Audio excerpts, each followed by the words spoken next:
Hello, everyone, and welcome to the Jenny Lee Tri-Cup Equipment and Competition Rules Briefing. I'm going to take a few minutes to discuss the gear expectations and briefly go through the rules of competition. So let's get started.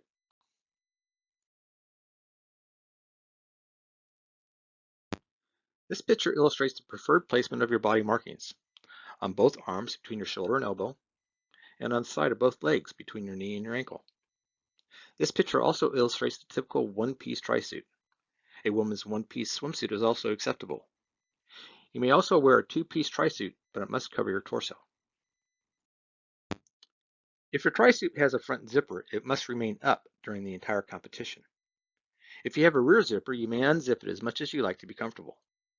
Tri-suits with sleeves are not allowed. Clip-on arrow bars are no longer allowed in draft legal racing. Also, please check your handlebars and make sure that those ends are plugged as well. Swim caps and timing chips will be distributed on race morning. Remember, wetsuits are forbidden if the water temperature is 68 degrees or higher. Wetsuits are mandatory if the water temperature is 60.62 degrees or lower. Water and air temperature will be taken 1 hour prior to the event. They'll be posted in transition area and broadcasted over the PA system. Standard road bikes are used in draft legal racing, bikes with traditional drop style handlebars as shown in this slide. Double check that your bar ends are plugged. This slide also illustrates the preferred location of your bike numbers, either on the top tube or attached to your seat post.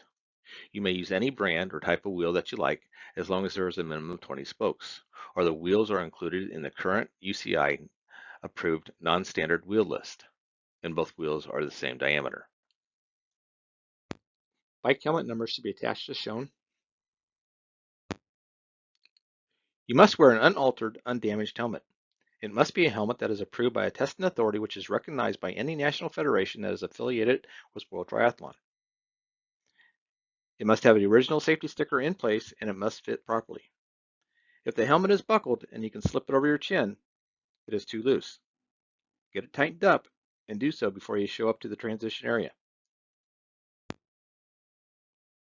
Here is an example of what a safety sticker looks like. For some helmets, the sticker is very easy to find. For others, you may need to hunt for it. So please, take a few moments, look inside your helmet and find that safety sticker and remember where it is. If the official asks to see that safety sticker, I'd like for you to be able to point it out to him. Now let's talk about what we can expect on race day. Athletes will be assigned a race number. These race numbers will be assigned in a random order. Bike and helmet numbers will be provided at packet pickup along with your temporary tattoos. Timing chips will be distributed on race morning. Once again, athletes will be body marked with markers or temporary tattoos as shown here. So on both shoulders, both legs. No race bibs will be provided or worn during the competition, so leave your race belt at home. At check-in, athletes should arrive ready, body marked, bike and helmet numbers attached properly. Officials will do a quick visual inspection of the equipment before the athletes are allowed into transition.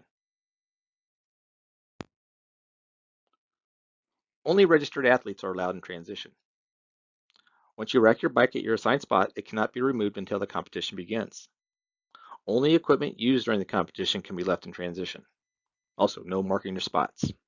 So let's be careful of that talcum powder. You've done this a million times, but this is how we'd like your transition area to look like. Nice and clean. Swim start. Swim caps must be worn and will be distributed on race morning. Athletes will have a swim warm-up prior to their event. We will line you up in sequential order prior to you choosing your spot at the start line. At the start of the race, athletes will be carded to the start line by their race number and name. This will be an in-water start, so wade out and select your position behind the start buoys. After all the athletes have selected their position, the famous World Triathlon heartbeat music will begin, meaning the start of the race is very soon. The heartbeat music will fade to silence. Everything will be quiet. You will hear "on your marks." Next comes the horn blast, signaling the start of the race. Let me be the first to warn you that there will be a pause between "on your marks" and the horn blast. So this is very important. Wait for the horn blast. If you start early, there may be an official waiting for you at your bike to give you a 10-second penalty. If lots of you start early, Before the horn blast, you will hear several horn blasts in a row and kayaks will move to stop you. Make your way back to your original position and we'll restart the race. It has come to our attention that the swim segment has become increasingly more aggressive, and as such, will be monitored more closely by race officials. T1. You will return from the swim to your spot in transition where you must deposit your swim cap and goggles, and if a wetsuit is used, that as well, into the transition bin that is assigned to you. Please make sure you push your items in your bin. I've seen quite a few penalties in the past where athletes are putting their equipment in the wrong basket. Prior to removing your bike from the transition rack, you must have your helmet on and buckled. After that, you can remove your bike from the bike rack and move past the mount line to start the biking segment of the competition. On the bike, athletes may draft and may pass on either the left or the right side of the road. Spare wheels may be brought to transition where officials will approve them for use and take them to the location of the wheel stop. The lap out rule will be enforced at this event. If it is imminent that an athlete will be overtaken or passed by the first place athlete, this athlete will be lapped out. The official will safely get to the attention of the athlete about to be lapped out and let them know that they're about to be overtaken. This athlete must move to the side of the road, stop and walk their bike back to the transition in a manner that does not interfere with the race. The lapped athlete will turn in their timing chip to either the official or volunteer at the penalty tent or the official in transition. Lapped athletes are disqualified from the race, and this disqualification cannot be protested. T2. You may not touch the locking mechanism of your helmet until after your bike is securely racked. You will return to your marked spot in transition. You will rack your bike in one of three ways. Front of the saddle facing either direction, by both handlebars or both brake levers. All equipment, used or not, must be placed in your assigned bin, except shoes or water bottles that are already on your bike. Take note, if the bike shoe pops off the cleat during the dismount, it is not necessary to go back and get it. Leave the shoe rather than going against flow of traffic. You will not be penalized. There will be an official or a volunteer on a bicycle leading the first runner on the run course. Races will generally have water and or sports drinks at the aid stations on the course. Let's briefly talk about the rules of competition. It is important to note that the rules governing draft legal events that are sanctioned by USA Triathlon are the USA Triathlon multi-sport competition rules. These rules and the USAT draft legal and equipment checklist can be found on the USA Triathlon website. It is your responsibility as an athlete, coach, even parents to know the rules. The time for question about rules is before the competition. Now let's take a moment to talk about penalties. The first one is that of a warning. The official may give a verbal warning to correct an issue during the competition. Next is a time penalty. All penalties at this event are 10 seconds, and depending on when during the competition the infraction occurs, the penalty will be served in transition at your bike, at the penalty tent on the run course, or on the spot. The last is the red card. If you are shown a red card, you have done something that warrants you to be disqualified from the race. Unsportsmanlike behavior or endangerment are examples. Athletes that receive a red card may complete the race, with the exception of athletes being lapped out. And we talked about the lap out rule a few slides back. I'm not going to go over every single rule, but I did want to spend a moment on the violations that occur most often. As I mentioned a moment ago, early starters get a 10-second penalty in transition. Once the horn sounds, you must make forward progress to the water. You cannot block or continually interfere with the progress of another athlete. All used gear must be placed in the transition bin, the bin with your number, and again, all penalties are 10 seconds. Helmets must be buckled when touching your bike. Get in the practice of doing this before, during, and after the event. Mounting the bike before the mount line or dismounting the bike after the dismount line. Make sure you know the course, how many laps you need to do, what lap you're currently on, and like I mentioned a few slides ago, unsportsmanlike behavior is a disqualification. The penalty box is going to be a 10 by 10 tent. There will be a dry erase board in front of this tent, and if there are any penalties, the number of the athlete and a letter next to the athlete's number. The letter is the indication of the infraction of that athlete, D for dismount, E for equipment, outside the bin, and so on. This is an example of what the penalty board will look like out on the course. As you can see, athlete 12 had some equipment that didn't make it into the bin.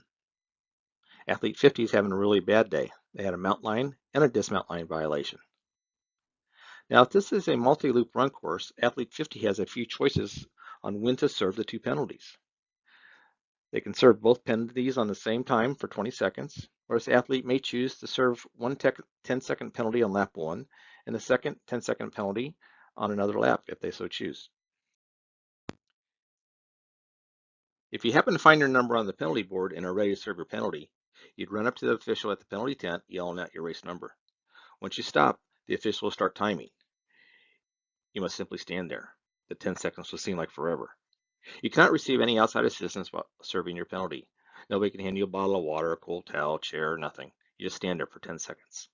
Once the 10 seconds has elapsed, the official will simply say go. But make sure it's the official that says go, not your coach or anyone else. Only the official has the authority to release you. This is important. Penalties not served will result in a disqualification. Make sure you check the board. Now let's take a moment to discuss the protest procedures. A protest may be filed with the head referee provided it has not been previously observed and ruled upon by the officials. Protests are usually filed against the conduct of an athlete, an athlete's equipment, an official, or the conditions of the competition. You must notify the head referee within 5 minutes of your finish time your intent to file a protest. The head referee, who will be at the finish line, will provide you with a form to fill out. You have 15 minutes from your finish time to fill out the form and return it to the head referee. This form must be accompanied by $50 cash or check. The requirement for a $50 deposit is more or less a deterrent to prevent frivolous protest. If you win the protest, you'll receive the $50 back. However, if you lose the protest, you will not get the money back. Once the form is returned, the protest will be reviewed by the head referee and the competition jury. A discussion and investigation with all parties concerned will occur and a decision will be reached. All decisions on protests are final. If you have any questions, please direct them to the email address below. Timing, results, and awards. This may seem obvious, but the competition is won by the athlete who has the shortest time from the start signal to the moment when the athlete's torso crosses the finish line. This is important, especially if there's a sprint finish. It is the torso of the athlete, not which foot the timing chip is on. Results will be provided, including splits for swimming, T1, bike, T2, running, and the overall time. Awards will be presented for first, second, and third place in each race division. Finally, exceptional conditions. It is important to note that while we always expect to host a triathlon, in some cases that may not be possible due to weather or other unforeseen circumstances. If that is the case, some sort of multi-sport event will take its place, whether it's a duathlon or aquathon or some other two-segment event. The preferred option is the duathlon with a shorter run first. The rules for the replacement event will be followed. If you have any questions, please email me at the address shown below. And thank you and good luck.